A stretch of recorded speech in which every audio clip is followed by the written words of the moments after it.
Assalamualaikum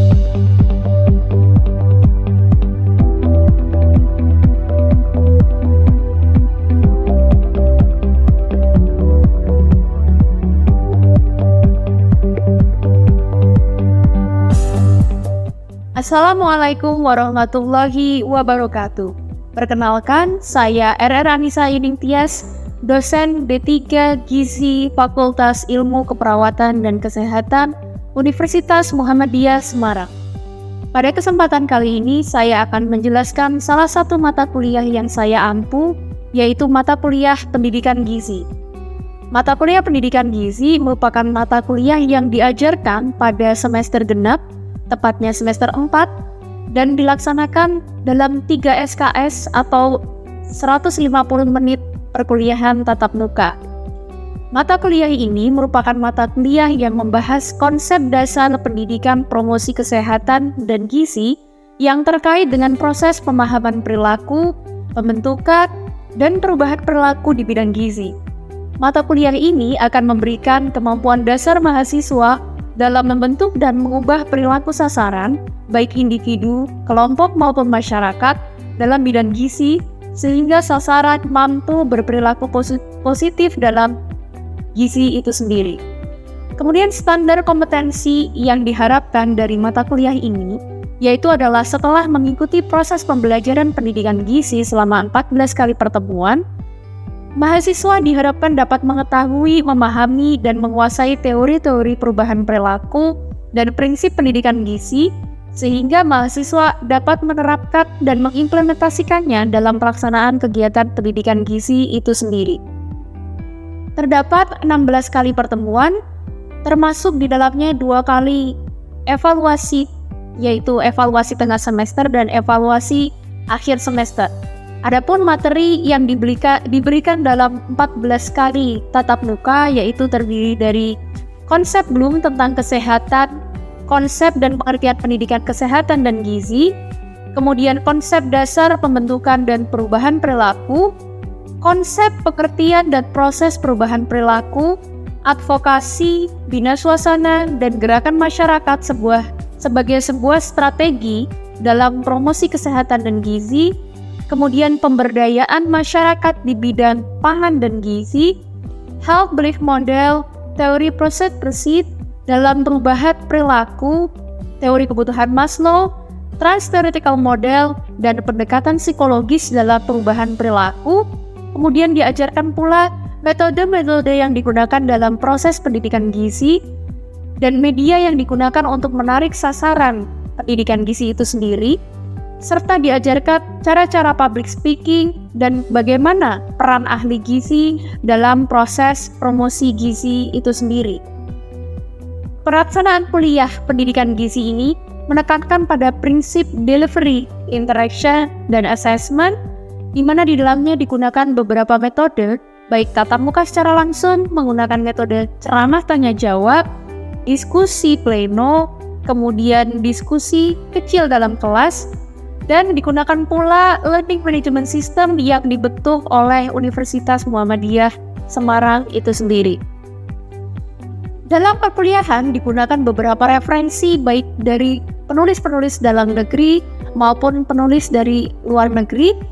Penulis dalam negeri seperti Prof. Noto Atmojo, kemudian Prof. Ali Komsan, dan dari luar negeri seperti Joseph De Vito, dan digunakan pula referensi-referensi dari jurnal maupun dari sumber-sumber lain yang relevan dan terkini.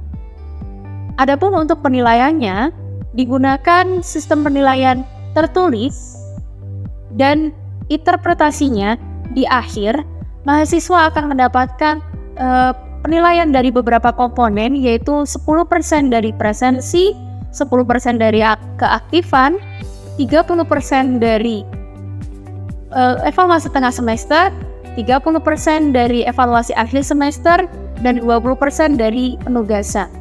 Selanjutnya, dapat disaksikan proses pembelajaran pendidikan gizi. Baik, bismillahirrahmanirrahim. Assalamualaikum warahmatullahi wabarakatuh. Waalaikumsalam warahmatullahi wabarakatuh. Alhamdulillahirrahmanirrahim. Hari ini semangat banget ya kayaknya ya. Oke, apa kabarnya? Alhamdulillah. Oke. Nah,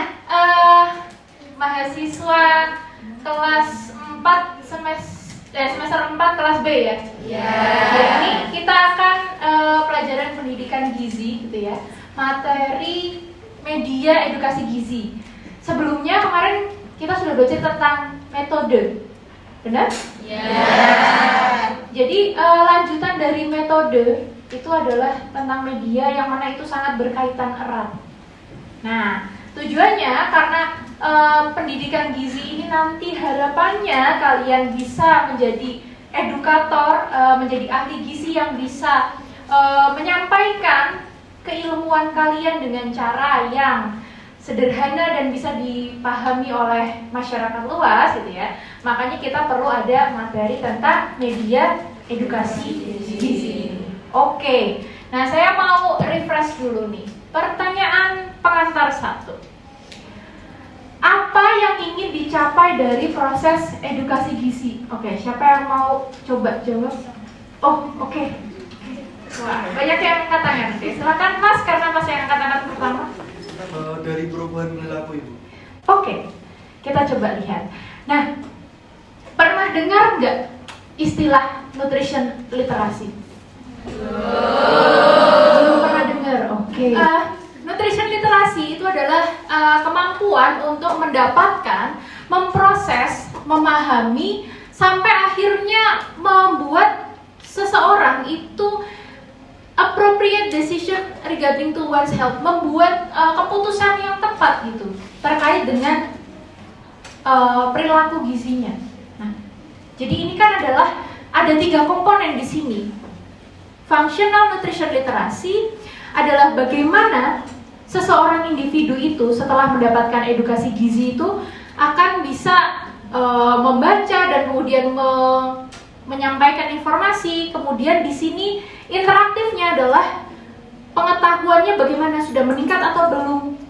Nah, yang terakhir ada critical nutrition literacy adalah ability to critically analyze nutrition information. Bagaimana dia bisa menganalisis sampai akhirnya raise awareness, meningkatkan kesadaran, itu ya. Itu adalah komponen afektif di situ, dan kemudian participate in studies aim to solving nutrition barriers. Jadi berpartisipasi untuk dirinya sendiri gitu ya, dan bahkan dia bisa mengajak orang lain untuk mendapatkan melakukan sesuatu perilaku-perilaku yang bisa meningkatkan derajat kesehatannya, termasuk bagaimana dia menjadi sehat melalui perbaikan gizi itu sendiri. Nah, yang kedua, ya, sekarang saya tanya, kalau saya minta apa beda metode dan media dalam satu kata? Ayo, siapa yang bisa jawab? Metode dan media. Yo, ada yang bisa jawab? Coba jelaskan. Oke, silakan Mbak. Mbak siapa namanya? Nuri. Mbak Nuri. Oke Mbak Nuri, gimana? Kalau saya minta menjelaskan metode dan media hanya dengan satu kata, apa tuh? Metode apa, media apa? Kalau metode itu cara, kalau media itu alat. Oke, metode itu cara, media itu alat. Alhamdulillah masih ingat ya. Gitu. Jadi kalau kita bicara tentang metode, itu adalah bicara tentang bagaimana sih cara kita menyampaikan informasi-informasi gizi kepada halayak luas gitu. Kemudian kalau kita bicara media adalah tools atau alatnya yang bisa digunakan untuk membantu dalam penyampaian informasi tersebut. Nah, ini adalah kerucut Edgar Dale, yang mana di dalam kerucut Edgar Dale ini bicara tentang bagaimana seseorang itu bisa memahami sesuatu informasi dengan beberapa cara gitu. Di sini dijelaskan bahwa 10% dari apa yang dibaca, kemudian 20% dari apa yang didengar, 30% dari apa yang dilihat, 50% dari apa yang didengar dan dilihat, 70% dari apa yang dikatakan dan dituliskan, dan 90% dari apa yang dilakukan. Artinya, kenapa namanya kerucut? Karena semakin dia ke bawah, ya semakin dilakukan, semakin banyak indera yang terlibat, di situ akan semakin nempel itu informasi. 90% yang diserap dibandingkan ketika hanya dibaca saja. Oke. Nah, jenis-jenis media, ada media visual, ada media audio dan audio visual. Kalau tanpa lihat, ya tanpa tahu artinya, katakanlah kalian tidak tahu artinya gitu ya, lihat gambarnya ini, bisa nggak menerjemahkan? Bisa. Kalau media visual apa? Yang dilihat. Kemudian audio? Kalau yang audio visual? Gampang kan memahaminya? Ini adalah salah satu peranan media untuk membantu menyampaikan informasi. Pun ketika kalian sama sekali nggak ngerti arti dari 3 kata ini apa, tapi saya coba gambarkan dengan gambar-gambar yang membantu. Ya, itu salah satu peranan media. Nah, jenis media yang kedua adalah berdasarkan bentuk umum penggunaannya. Ada yang hanya dibaca saja, contohnya buku, booklet, leaflet. Kemudian ada yang digunakan sebagai peraga. Apa ini? Boneka tangan? Iya. Boneka tangan biasanya kalau ke anak-anak TK kayak gitu ya, akan lebih menarik ketika pakai boneka tangan, karena memang usianya sedang bermain seperti itu. Nah, ini adalah jenis-jenis media yang lain, yang mana prinsipnya adalah begini. Dalam proses pendidikan gizi, kita bisa menggunakan media apapun, tinggal disesuaikan dengan metodenya. Nah, semakin banyak indera yang terlibat, maka akan semakin baik penyerapan informasinya. Kembali ke kerucut Edgar Dale tadi. Jadi kalian bisa pilih media apapun. Nanti di akhir akan ada penugasan yang terintegrasi dengan materi sebelumnya, yaitu tentang metode. Oke. Next ya, ini cara memilih media dalam pendidikan gizi. Yang pertama, sesuaikan dengan tujuan pendidikan gizi atau pendidikan kesehatan secara umumnya. Tadi sudah disampaikan siapa Mas namanya? Siap. Mas Sihab, bahwa tujuan yang ingin dicapai dari pendidikan gizi ini adalah perubahan perilaku gitu ya Mas ya. Nah, tujuan perilaku pada domain apa? Sempat saya singgung juga tadi di awal, ada 3 domain. Nah, kita turun dulu. Ada kognitif, ada afektif, ada psikomotor. Jadi ini yang kemarin sudah kita pelajari gitu ya. Ada berbagai metodenya, itu akan sangat berhubungan. Kalian pilih sebuah metode, pasti akan berhubungan dengan media apa yang akan digunakan. Nah, naik lagi. Kemudian tentukan sasarannya. Antara berbicara dengan anak SD, anak SMA, anak kuliahan, ibu-ibu PKK, beda kan ya caranya? Cara penyampaiannya berbeda. Kemudian kedalaman serta kerumitan pesan yang disampaikan. Nah, kalau semakin rumit, ya gunakan media yang bisa menampung informasi-informasi tersebut sehingga semua informasinya bisa tercapai. Misalnya antara poster sama leaflet, lebih banyak informasi yang bisa disampaikan melalui leaflet. Antara leaflet sama booklet, lebih banyak mana? Booklet, tentu saja, karena halamannya juga lebih banyak. Nah, kemudian di mana media tersebut akan dipasang? Kalau di pinggir jalan, pilihnya poster apa baliho? Baliho. Nah, jadi lihat-lihat mau dipakai di mana nih ini media gitu.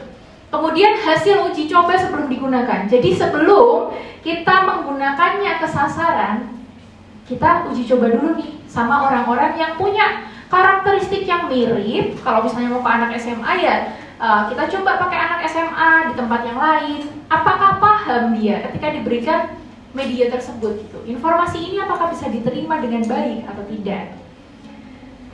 Nah, ini tadi kemarin kita juga sudah belajar tentang ini, tadi sudah saya singgung sedikit. Nah, ini bicara tentang sasaran lebih dalam, kita akan perlu menganalisis bahasa yang digunakan. Nah, selanjutnya adalah tentang pendidikan.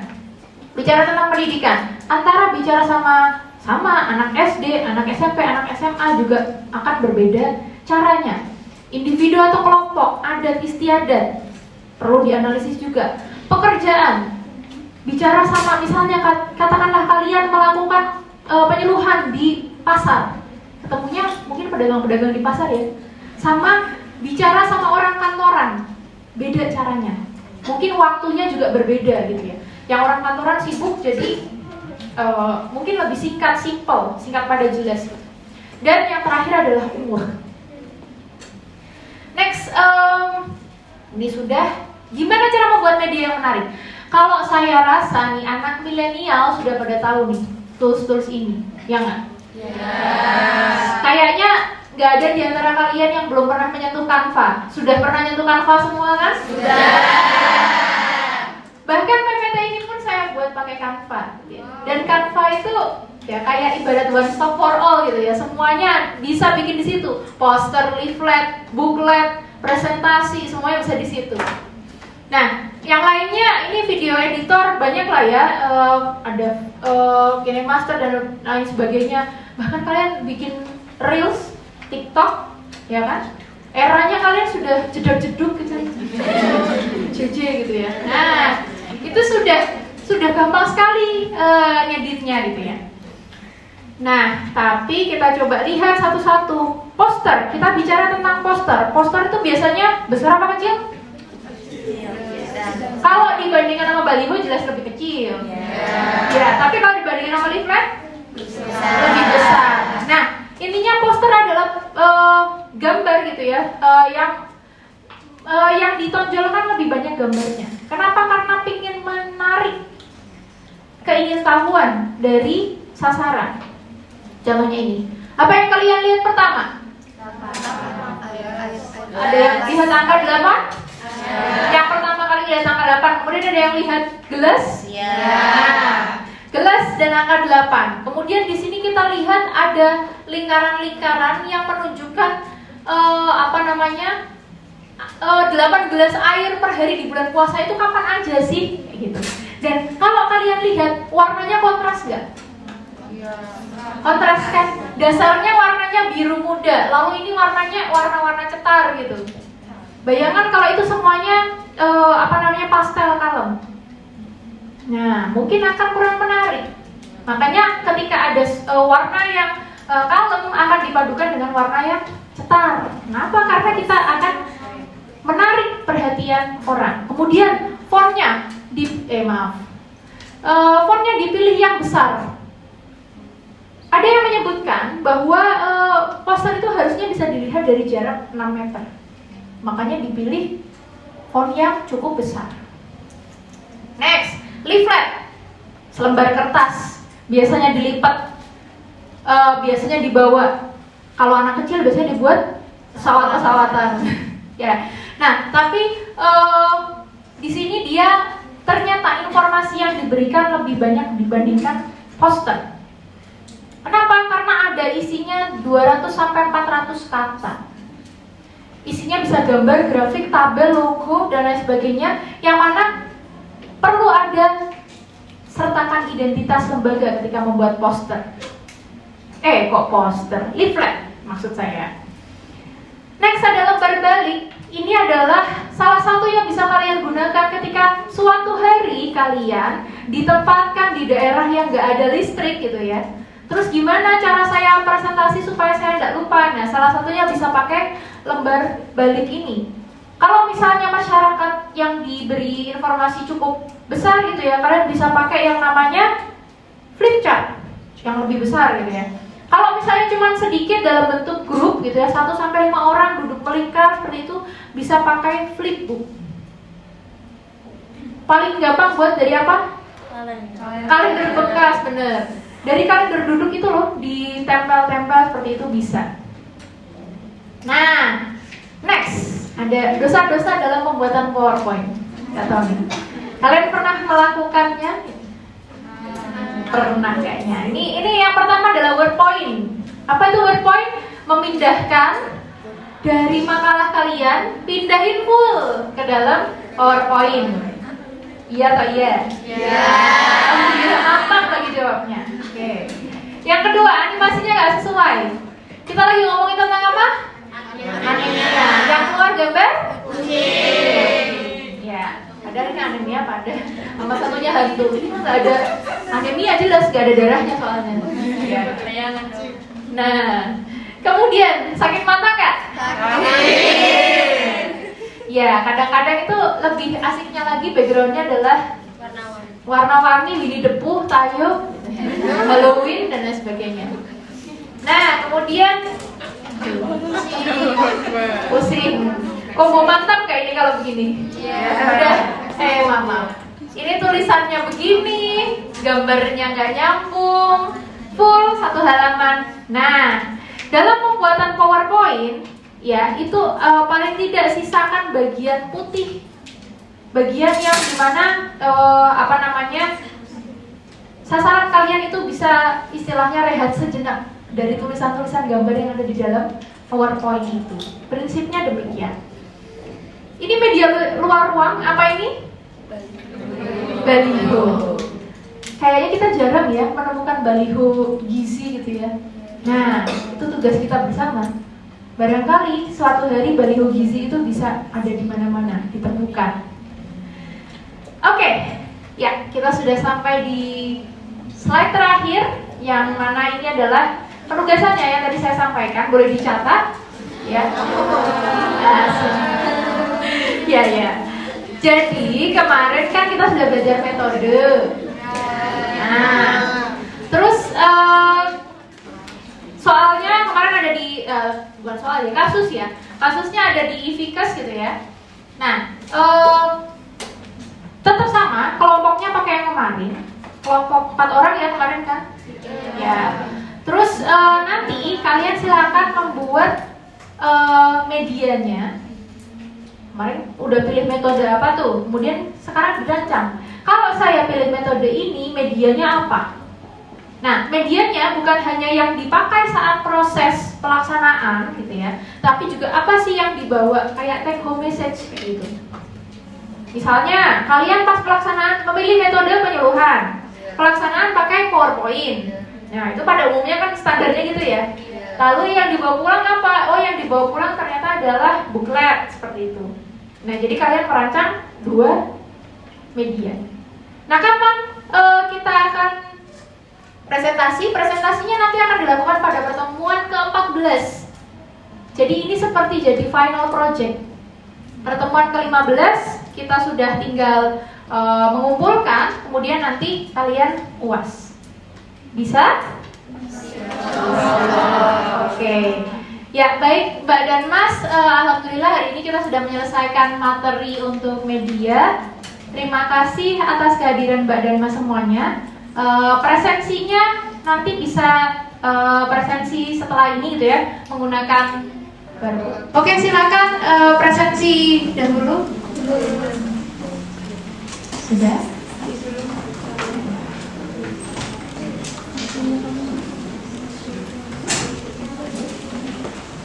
Nah, saya cukupkan untuk perkuliahan pada pagi hari ini. Semoga apa yang kita pelajari hari ini bisa membawa keberkahan dan kebermanfaatan buat kita semua. Amin. Mohon maaf apabila ada yang kurang berkenan. Wassalamualaikum warahmatullahi wabarakatuh. Waalaikumsalam.